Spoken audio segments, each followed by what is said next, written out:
এই বছরই বাংলাদেশে ফিরতে চান ভারতে অবস্থানরত বাংলাদেশের সাবেক প্রধানমন্ত্রী শেখ হাসিনা। ভারতীয় গণমাধ্যম এনডিটিভিকে দেওয়া এক বিশেষ সাক্ষাৎকারে তিনি বলেন, দেশে ফেরা তার উচ্চাকাঙ্ক্ষার বিষয় নয়, বরং বাংলাদেশের মানুষের রাজনৈতিক অধিকার, গণতন্ত্র, আইনে শাসন ও মুক্তিযুদ্ধের চেতনাকে পুনঃপ্রতিষ্ঠার সঙ্গে জড়িত।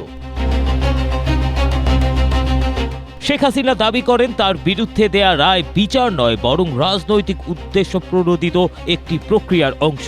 তিনি বলেন, বিচার ব্যবস্থাকে রাজনৈতিক প্রতিশোধের হাতিয়ার হিসেবে ব্যবহার করা হচ্ছে। আওয়ামী লীগকে নেতৃত্ব শূন্য করার চেষ্টা চলছে।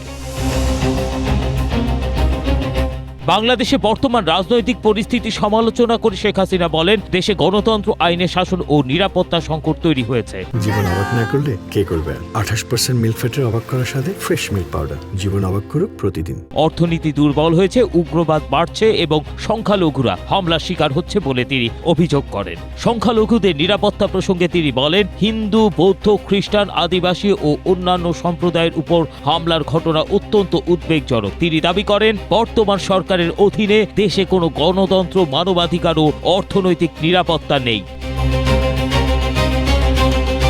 দলের উপর নিষেধাজ্ঞা এবং নেতা কর্মীদের বিরুদ্ধে হাজার হাজার মামলার বিষয়ে প্রশ্ন করা হলে শেখ হাসিনা সাফ জানিয়ে দেন, আওয়ামী লীগের রাজনৈতিক পুনরুত্থান কোনো সরকারের দয়ার উপর নির্ভর করে না, বরং জনগণের ভালোবাসার উপর নির্ভর করে। দলের ৭৭ বছরের ইতিহাসের কথা স্মরণ করিয়ে দিয়ে তিনি বলেন, দমন পীড়ন আওয়ামী লীগকে আরো শক্তিশালী করে। তিনি দাবি করেন, নিষেধাজ্ঞা, মামলা ও দমন পীড়ন সত্ত্বেও দেশের বিভিন্ন স্থানে আওয়ামী লীগের সমর্থনে কর্মসূচি অব্যাহত রয়েছে।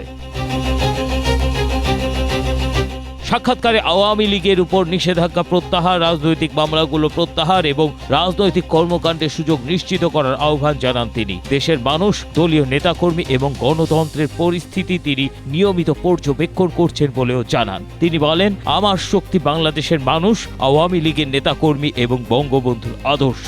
সেই শক্তি নিয়েই আমি গণতন্ত্র পুনঃপ্রতিষ্ঠার সংগ্রাম চালিয়ে যাচ্ছি। ABM Asaduzzaman, Asia post.